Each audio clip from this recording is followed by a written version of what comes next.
नमस्कार श्रोते हो. दीपक रेगे कथाकथन चॅनलवर तुम्हा सगळ्यांचं मनापासनं स्वागत. श्रोते हो, आजपासनं तुम्ही ऐकणार आहात मध्य प्रदेश मराठी साहित्य अकादमी पुरस्कार प्राप्त बा कोटंबे यांची कादंबरी कदाचित. आज या कादंबरीचा भाग पाहिला, पण तत्पूर्वी तुम्ही जर आत्ता चॅनलवर पहिल्यांदा आला असाल किंवा अजूनपर्यंत चॅनल सबस्क्राईब केलेलं नसेल तर एकच विनंती की प्लीज चॅनल सबस्क्राईब करा. शेजारी घंटीचं चिन्ह आहे ते प्रेस करा. येणाऱ्या पर्यायातनं ऑल हा पर्याय निवडा, म्हणजे मी कादंबरीचा भाग चॅनलवर अपलोड केला की ताबडतोब त्याचं नोटिफिकेशन तुम्हाला मिळेल तुमच्या हातातल्या तुमच्या मोबाईलवर. चला श्रोते हो, सुरू करूयात. बा कोटंबे लिखित कदाचित भाग पहिला. रात्री केव्हा तरी अवकाळी पावसाच्या सरी पडून गेलेल्या, त्यामुळे रस्त्यावरचा धुळीचा पापुडा बऱ्यापैकी भिजला होता. ती घराबाहेर पडली तेव्हा रात्र बरीच बाकी होती. हवेत गारठाही बराच जाणवत होता. अनवाणी पायानं ती पांदीतनं चालत होती.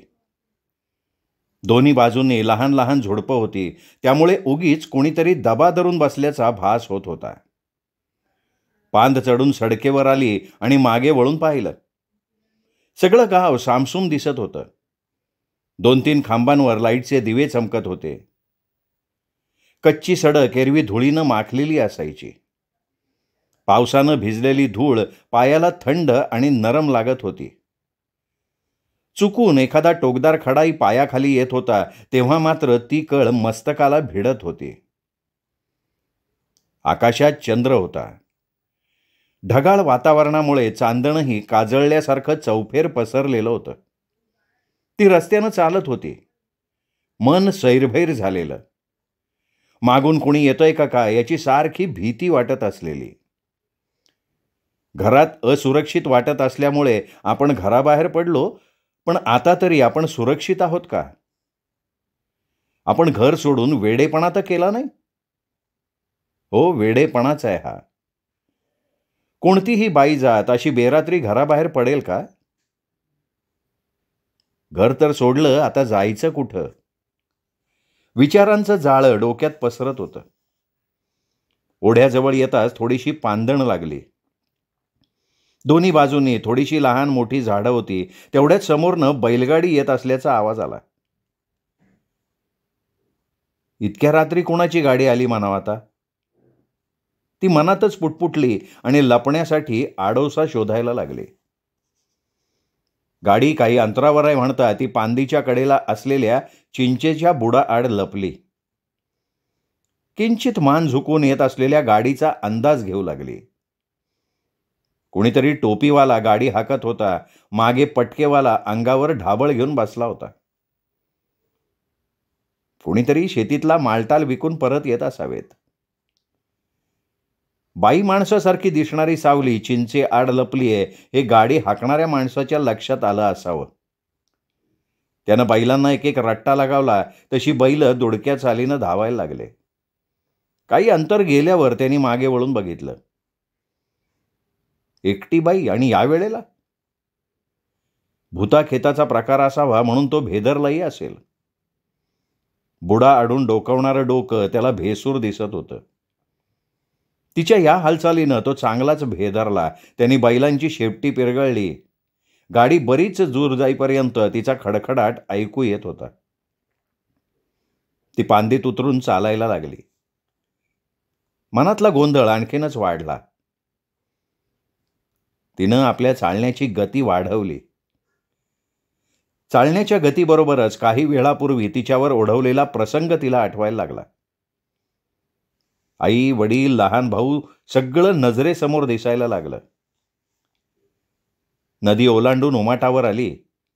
आता पांदण संपली होती. माथ्यावर येताच तिने परत मागे वळून बघितलं. नदीजवळची पांदण भेसूर दिसत होती. तिच्या चालण्याच्या गतीबरोबरच रात्रही कासव गतीनं पुढं सरकत होती. नदीकडून कोल्हे भुंकत असल्याचा आवाज येत होता, त्यामुळे रात्र आणखीनच भयानक वाटायला लागली. रस्त्याच्या उजव्या बाजूला लहानसं मंदिर होतं. तिची पावलं मंदिराकडे वळली. गाभाऱ्यात डोकावून बघितलं. आत काळा कुट्ट अंधार दाटलेला. लग्न झाल्यानंतर नवी नवरी म्हणून नांदायला आल्यानंतर नवऱ्याबरोबर पाया पडायला आली होती. मध्यभागी महादेवाची दगडी पिंड आणि भोवताली थोडीशी मोकळी जागा असल्याचं तिला आठवत होतं. मंदिराला दार तर नव्हतंच. ती आत शिरली. अंधारात चाचपडतच कोपरा धरला आणि भिंतीला टेकून बसून राहिली. दार नसल्यामुळे साप विंचवाची भीती वाटत होती. बसल्या जागेहूनच तिने हात जोडले. डोळे मिटले तरी अंधार आणि उघडे ठेवले तरीही अंधार. तरी सुद्धा ती डोळे मिटून बसली. त्यामुळे मनावरचा ताण थोडासा कमी झाल्यासारखा वाटला.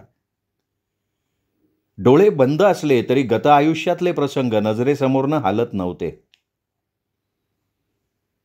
आपलं खरंच लग्नाचं वय झालं होतं.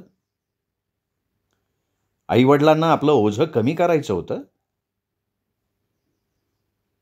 गावात 5वी पर्यंत शाळा होती म्हणून तेवढं तरी शिकवलं.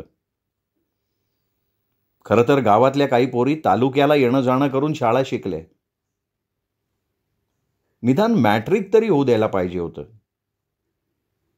जाऊ दे, नाही तर नाही म्हणून शेतीतली जमल ती कामं केली. लहान भाऊ शाळेत जात होता, त्यानं तरी भरपूर शिकावं असं वाटत होतं. शाळा बंद झाल्यामुळं खाणं आणि हुंदडणं चालू होतं. घरी श्रीमंती नसली तरी खाऊन पिऊन बरं होतं. घरात दूध दुभता असल्यामुळे खायची चंगळ होती. खरं तर 12-13 वर्षांचं वय पण 15-16 वर्षांची वाटायची. आई सारखं खाली वर पाहत राहायची. असं वागू नये, तसं वागू नये सारखं सांगत राहायची. कुणी पाहुणे रावळे आले की एखादा बऱ्यापैकी मुलगा असला तर ध्यानात ठेवा म्हणून सांगायची. हा सगळा प्रकार बघून गोंधळल्यासारखं व्हायचं. आरशात दिसल्यासारखे सगळे प्रसंग आठवायला लागले. त्याच दरम्यान गावात एक घटना घडली. त्या प्रसंगानं आपल्याला फार मोठा धक्का दिला. शेतात गेलेले वडील धावतच घरी आले आणि कुठेतरी जायची तयारी करायला लागले. आईने विचारलं, अहो काय झालंय, कुठं जायचंय का? हा ना, ज्ञानूच्या पोरीनं जाळून घेतलं म्हण. खरं म्हणतात काय? 15 दिवसाखाली तर येऊन गेली. विचारलं तर चांगलं आहे म्हणत होती. असं अचानक काय झालं म्हणावं? आईवडिलांचं बोलणं ऐकलं, काही सुचतच नव्हतं तिला. असं कसं करील सुमित्रा? गोरी सडपातळ अंगाची सुमित्रा नजरेसमोर दिसायला लागली. खूप मोठ्यानं रडावंसं वाटलं. वडील पायात जोडा घालून घराबाहेर पडले. त्यांच्या मागोमाग आईही निघाली. राधे, राधे घरीच बस, मी जरा जाऊन येते हा. आई गेली आणि आपण चेहरा दोन्ही हातांच्या ओंजळीत धरून भरपूर रडलो. दिवस मावळता सुमित्राचा जळून राख झालेला सांगाडा कपड्यात बांधून बैलगाडीतनं घरी आणला. आधीच जळालेला, त्या चिरफाड केलेली. तिची माय ऊर बडवून रडत होती. जमलेल्या बायांच्याही डोळ्यातलं पाणी खंडत नव्हतं. बाप काळजावर धोंडा ठेवून सगळं बघत होता. दारात काही वेळ गाडी उभी होती. तिची माय गाठोड्यावर पडून मोठमोठ्यानं रडत होती. कुणीतरी गाठोड्यावर नवी साडी पांघरली आणि बैलगाडी मसनवट्याकडे चालू लागली. सगळा गाव मसनवट्याकडे धावला. दूर उभं राहून अश्रू भरल्या डोळ्यांनी आपण हे पाहत होतो. 4 दिवस गावावर मरणकळा पसरली होती. रात्री भाऊ आणि आपण बाजेवर झोपलो होतो. भाऊ लहान होता, त्याला काही फारसं कळत नव्हतं. त्याला पटकन झोप लागली. आपण मात्र आढ्याकडे पाहत पडून होतो. आई गदगदल्या आवाजात वडिलांना म्हणाली, कसं झालं ओ पोरीचं? काय कळलं का? ज्ञानूनं पोरीला धाडायलाच नको होतं. न धाडून कसं चालेल? ती काय घरी ठेवायची वस्तू आहे? तरणी पोरगी सांभाळणं म्हणजे इस्त्याचा इंगुळ पदरात बांधल्यासारखं असतंय. मग गेला ना पोरीचा जीव हाकनाक. पण असं झालं तरी काय तिने जाळून घेण्यासारखं? तिने कशाचं जाळून घेतलंय? त्या बदमासायानं जाळलंय तिला. डोक्याहून पांघरून घेतलं असलं तरी आपण सगळं ऐकत होतो. माणसं आहे ती का जनावरं? त्यांना बी लेकी बाळी असत्यानच की. 6 महिन्यापासनं 30,000 आण म्हणून पोरीच्या मागं तागादा होता. मारहाण तर रोजच होती. दिवाळीला आली तेव्हा नानूच्या कानावर घातलं होतं तिनं. त्यानं कानाडोळा केलाय वाटतं. काय करीन? 30,000 काय तोंडाचं माप आहे? कुठून द्यायचे एवढे पैसे? करय तुझं, पर काही दिस पोरीला धाडलं नसतं तर काय बिघडलं असतं? त्या लोकांचं काय गेलं? आपलं लेकरू गेलं नवं जीवानीशी.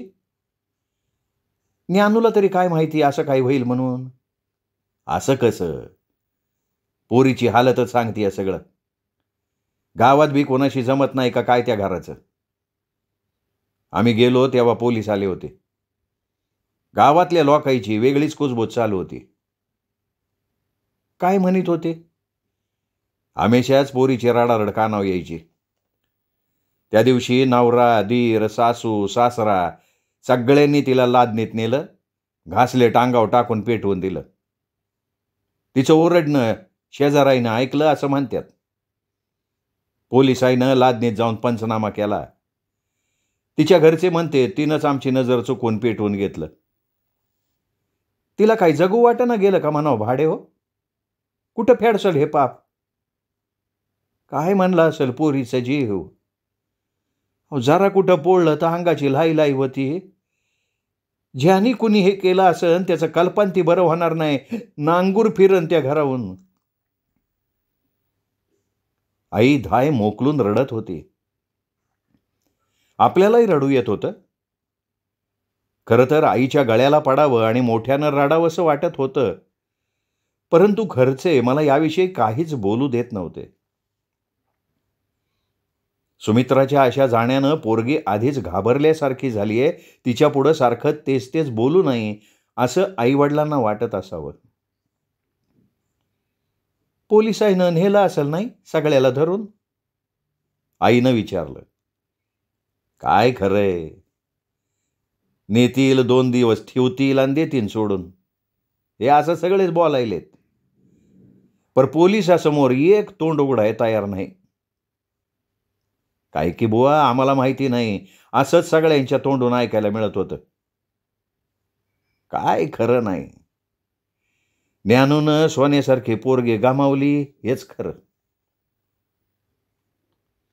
मनुष्याच्या मनात एखाद्या गोष्टीची भीती बसली की काही केल्या ती मनातनं जात नाही.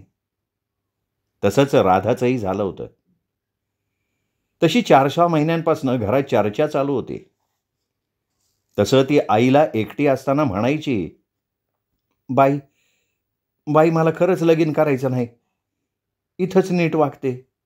तुझी सगळी कामं मी करते, पर मला तुझ्याजवळ राहू दे. बर बाय नाही करत. तिचं बोलणं आई हसण्यावर न्यायची आणि लग्नाचा विषय निघाला की राधाच्या नजरेसमोर सुमित्रा यायची. कपड्यामध्ये बांधून आणलेलं तिचं प्रेत, त्या गाठोड्यावर पडून ओक्साबोक्षी रडणारी तिची आई, हे सगळं आठवायचं. पण घरचे काही तिचा पिच्छा सोडत नव्हते. वडिलांचं त्यानिमित्तानं गावोगाव फिरणं चालूच होतं. 2 दिवसापूर्वीच बाभळीलाही जाऊन आले होते. स्थळ बरं होतं. शिक्षण जेमतेमच होतं, पण जमीन जुमला बऱ्यापैकी होता. राधाही दिसायला सावळी पण नाकी डोळी नीटच होती. मुलाकडची ही मंडळी येऊन गेली. त्यांनाही स्थळ पसंत पडलं. मग काय, राधाचा बाप भावकीतली 4 माणसं घेऊन बाभळीला गेला आणि टाकलं जमवून. एका शब्दानंही कुणी राधाला विचारलं नाही.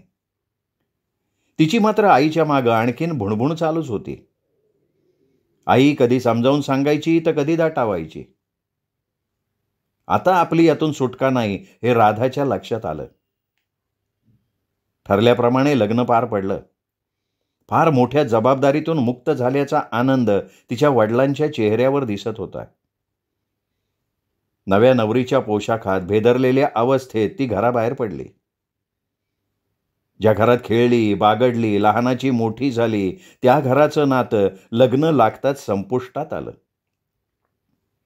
जन्म देणारे आईबाप परके झाले.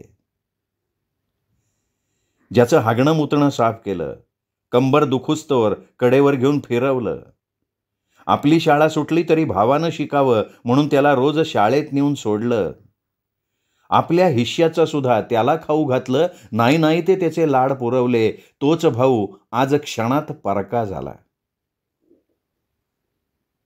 वऱ्हाडासोबत तीही ट्रकमध्ये बसली. सिराळ्याहून वऱ्हाड बाभळीकडे निघालं.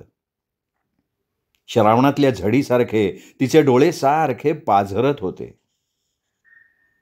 नवं गाव, नवं घर, नवी माणसं, हे सगळं बघून तिलाही आपला नवीन जन्म झाल्यासारखं वाटत होतं.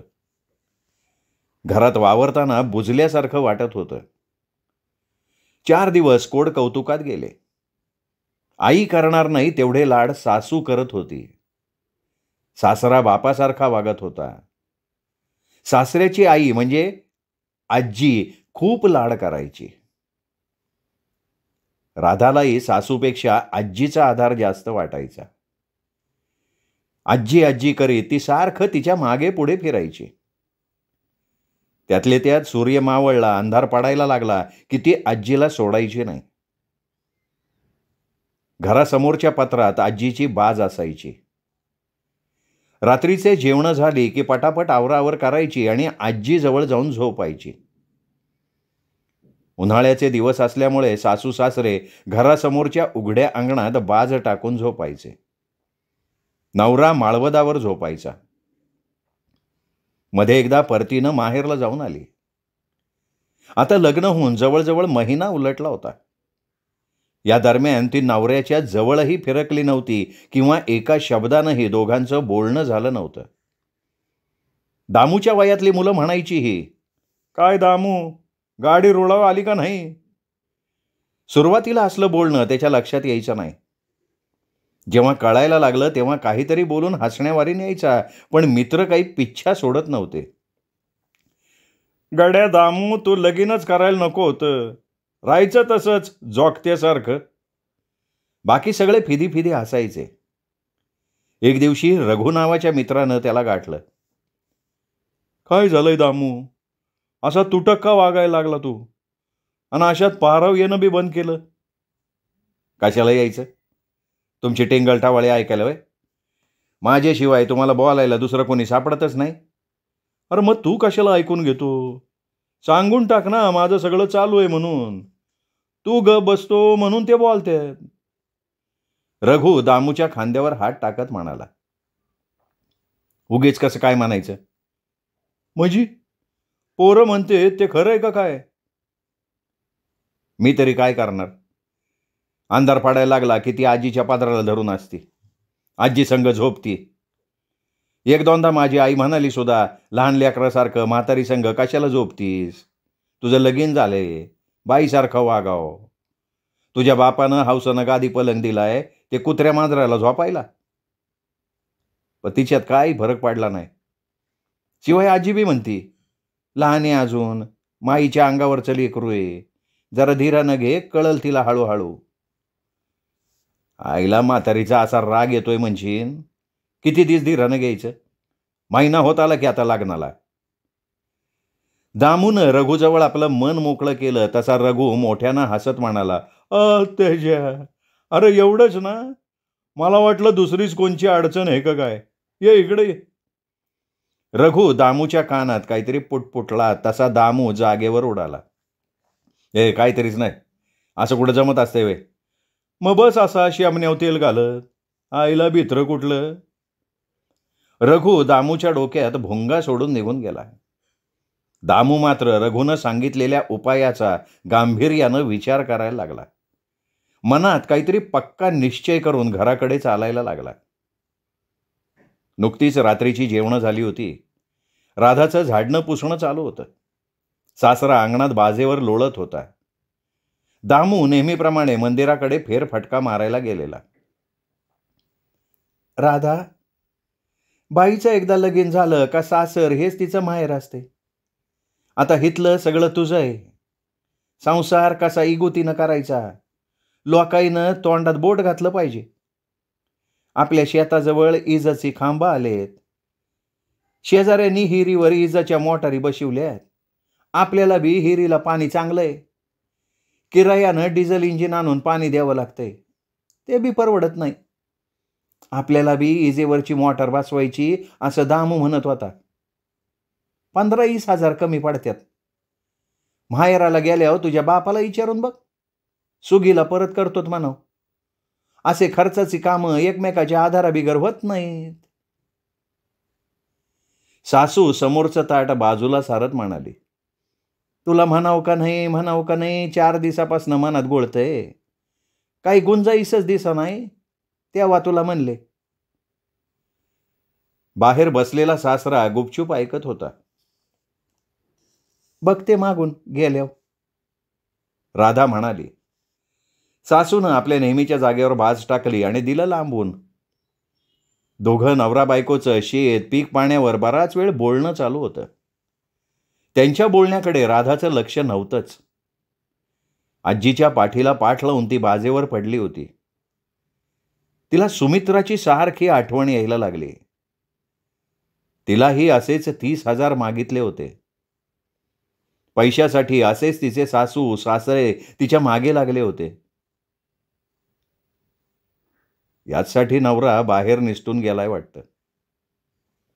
म्हणजे सगळ्यांच्याच विचारानं चाललंय की हे. नको नको ते विचार तिच्या डोक्यात घोळायला लागले.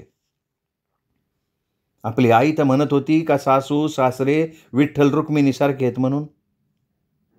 काय नाही, सगळे सारखे. आधी पैसे मागायचे, नाही दिले तर सुनाचा छळ करायचा.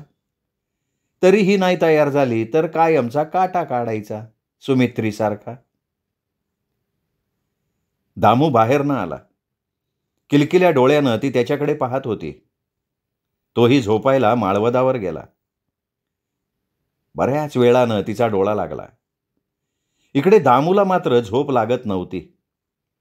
रघुनं सांगितलेला सल्ला सारखा डोक्यात घोळत होता. छे, असं कुठं जमतंय का? काहीतरी सांगतोय रघु. एक मन म्हणायचं, पण प्रयत्न करायला काय हरकत आहे? किती दिवस जीव मारायचा? दामू झटकन उठला. माळवदाची एक एक पायरी उतरत खाली आला. प्रथम आतलं दार उघडलं. देवळीत मंद दिवा जळत होता. सासूरवाडीकडून आलेला लोखंडी गादी पलंग भिंतीला लागून टाकला होता. बराच वेळ दामू त्याकडे निरखून पाहत होता. त्याच्या मनातला निश्चय आणखीन बाळावला. छातीची धडधड मात्र वाढली होती. म्हातारीच्या बाजेजवळ येऊन उभा ठाकला. दोघींनी एकच चादर अंगावर घेतली होती. राधाच्या अंगावरची चादर त्याने हळूच बाजूला सारली आणि कुठलाही विचार न करता तिला अलगद उचललं आणि घरातल्या कॉटवर आणून टाकलं. एवढ्यानं त्याला चांगलाच दम लागला होता. कमरेवर हात ठेवून काही वेळ तिच्याकडे पाहत उभा राहिला. या धडपडीत तिलाही जाग आली. कुठलीही हालचाल न करता पडल्या जागीच तिने चौफेर नजर फिरवली. दिव्याच्या अंधुक पिवळ्या प्रकाशातही तिला सगळं स्पष्ट दिसत होतं. समोरचं दार लावून दामू तिच्याजवळ आला. त्याच्या चेहऱ्याकडे ती निरखून पाहत होती. तिच्याकडे पाहत तो किंचित गालात हसला. त्याचं हसणंही तिला भेसूर वाटत होतं. तिला चटकन सुमित्राची आठवण झाली. तिचे सासू सासरे दीर नवरा, तिला बांधून ठेवलेली ती लादणी, सगळं नजरेसमोर दिसायला लागलं. तिने परत चौफेर नजर फिरवली. तिला वाटलं सासू सासरेही इथेच कुठेतरी असतील. लाईटची मोटार घ्यायला आपण पैसे आणतो का नाही याचा राग आलेला दिसतोय त्यांना. म्हणजे सुमित्रासारखीच आपली अवस्था होणार. दामू हळूहळू तिच्याकडे सरकत होता. ती आता चांगलीच घाबरली होती, पण चेहऱ्यावर तसं दिसून न देता म्हणाली, लघवीला जाऊन येऊ का? बास दामू खुश. आपण उगाच घाबरत होतो. हे आपण फार पूर्वी करायला पाहिजे होतं. तिला हळूच उठवून आणलं असतं तरी ती आली असती. बाहेर जायचे, ये की जाऊन. दामू पलंगावर आडवा होत म्हणाला. तिने हळूच दार उघडलं आणि परत लावून घेतलं. नुसतं लावूनच नाही तर बाहेरनं कडी घातली. बाहेर सगळं सामसूम होतं. आजी, सासू, सासरे आपापल्या जागेवर झोपलेले होते. दामू तिच्या येण्याची वाट पाहत पलंगावर पडून होता. तिला मात्र कुठलाही धोका पत्करायचा नव्हता. तिने अंगावरच्या कपड्यावरच घर सोडलं आणि आत्ता या मंदिरात ती कोपरा धरून बसलेली होती. तिनं घामेजलेल्या चेहऱ्यावरून दोन्ही हाताचे तळवे फिरवले. तेवढ्यात कुणीतरी येत असल्याची चाहूल लागली.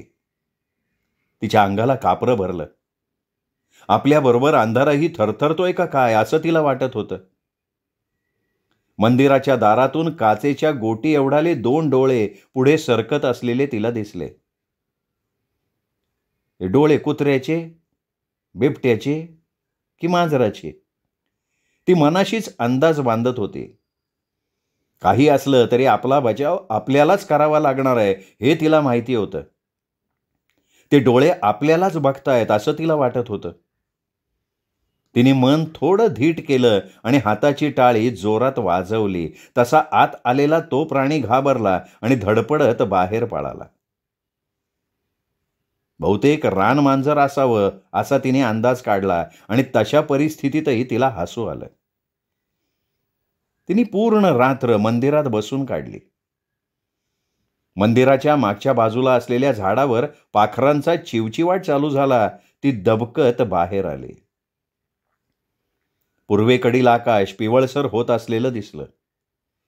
ती रस्त्याला लागून चालू लागली. उजाडायच्या आत जेवढं दूर जाता येईल तेवढं चांगलं. ग्रामसडक योजनेतनं आता लहान लहान गावांना सुद्धा डांबरी रस्ते झालेले होते. पूर्वेकडून सूर्य डोकावत होता. आपल्याला रस्त्यानं कोणी नीट जाऊ देणार नाही किंवा कोणी ओळखीचं भेटायचं. त्यामुळे रस्त्यापासून काही अंतरानं ती शेतातून चालू लागली. कुणीतरी सरपण जमा करतोय असं वाटावं म्हणून हातात 4 काटक्या घेऊन ती चालत होती. आता तिचा अवतारही पाहण्यासारखा दिसत होता. झोपेनं डोळे तांबारलेले, केस विस्कटलेले, झाडाझुडपातून चालल्यामुळे हातापायांवर ओरखडे पडलेले. काही ठिकाणी तर रक्त निघून जागेवरच वाळलं होतं. परंतु या कशाकडे तिचं ध्यान नव्हतं. केव्हा एकदाचं माहेर जवळ करील असं तिला झालं होतं. बाभळीला आली तेव्हा दुपार टळून गेली होती. पायाला दगड बांधल्यासारखं ती चालत होती. अंगात त्राण नसल्यासारखं झालं होतं. वडील घरी नव्हतेच. आई अंगणात दळण निवडत होती. लेकीला पाहताच ती माऊली झटकन उठली आणि बाई म्हणत राधानं स्वतःला आईच्या अंगावर झोकून दिलं आणि गळ्यात पडून मोठ्यानं रडायला लागली. काही वेळ आईनंही तिला रडू दिलं. पाठीवरून हात मात्र फिरवत राहिली. दोघींचेही एकमेकींच्या खांद्यांवर अश्रू ओघळत होते. उगी उगी बाया उगी, रडू नग. पायाव पाणी घे, उन्हात आलीस. घटकाभर जरा निवांत बस, तर रुक्म्याच्या ठेवते.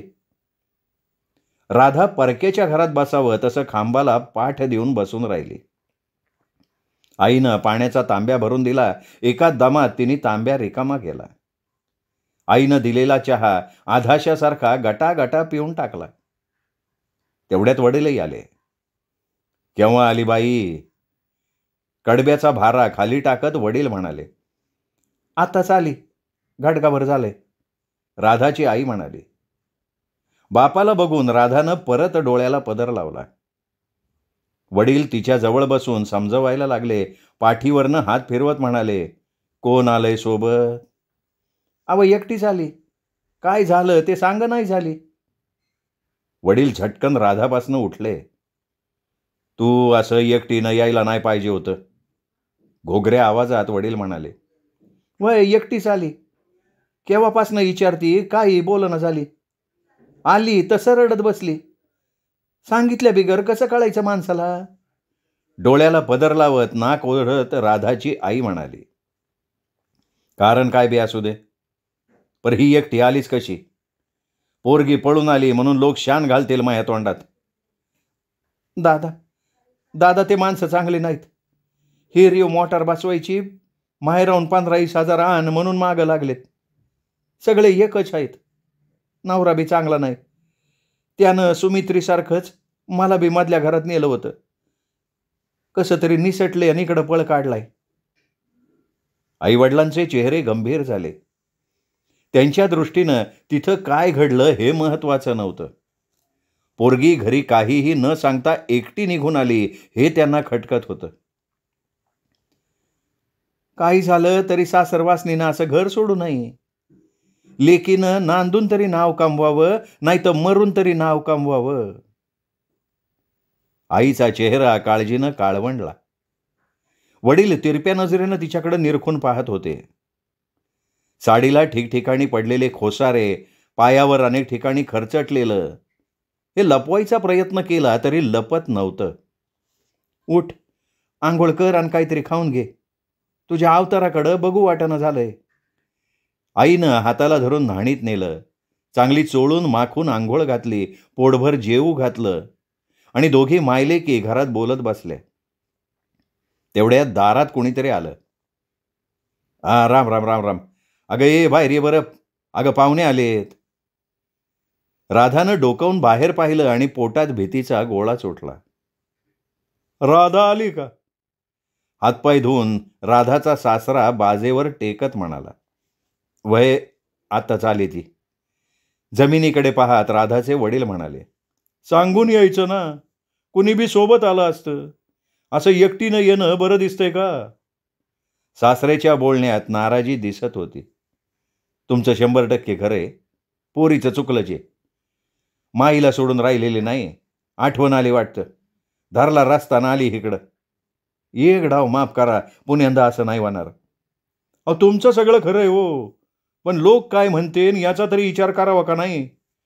ते बी नवऱ्याला घरात कोंडून पळून आली या. ते असं का वागले काय कळना झालंय. एवढी बार माफ करा. राधाचे वडील काकुळतीला येत म्हणाले. राधीची आई चहा घेऊन बाहेर आली. बाई, पोरीला हे शिकवलं का तुम्ही? आज नाक कापलं तिने आमचं. राधाच्या आईला काय बोलावं तेच सुचेना. दादा, पोटची लेख समजून एवढा गुन्हा पदरात घ्या. जीव गेला तरी पुन्हा असं करायची नाही ती. राधा आतून सगळं ऐकत होती. आई वडिलांच्या लाचारीचा तिला रागही येत होता. काय गुन्हा केला आपण एवढा? दोघांनाही माफी मागावी लागते. सासरा माझंच सांगतोय, आपलं सांगत नाही. माहेराहून पैसे आणायला सांगितलं होतं हे सांगायला तोंड शिवलंय का? आपलं पोरगं कसं वागलं ते सांगेनात. बाई माणसाला असं कोणी झोपीत उचलून घरात नेईल का? सगळे सारखेच असतात हेच खरं. यांच्या लेकी बाळीबरोबर असं वागल्यास गप बसतीन काय? राधा आतल्या आत जळत होती. काही वेळानं पाहुणा थोडा शांत झाला. सूर्य मावळला होता. राधाच्या आईनं दिवा लावला आणि स्वयंपाकाला लागले. बाहेर सासरा सगळं विसरून राधाच्या वडिलांबरोबर गप्पा मारत होता. चुलीतील जाळ तव्याच्या बुडाशी जिभल्या चाटत होता.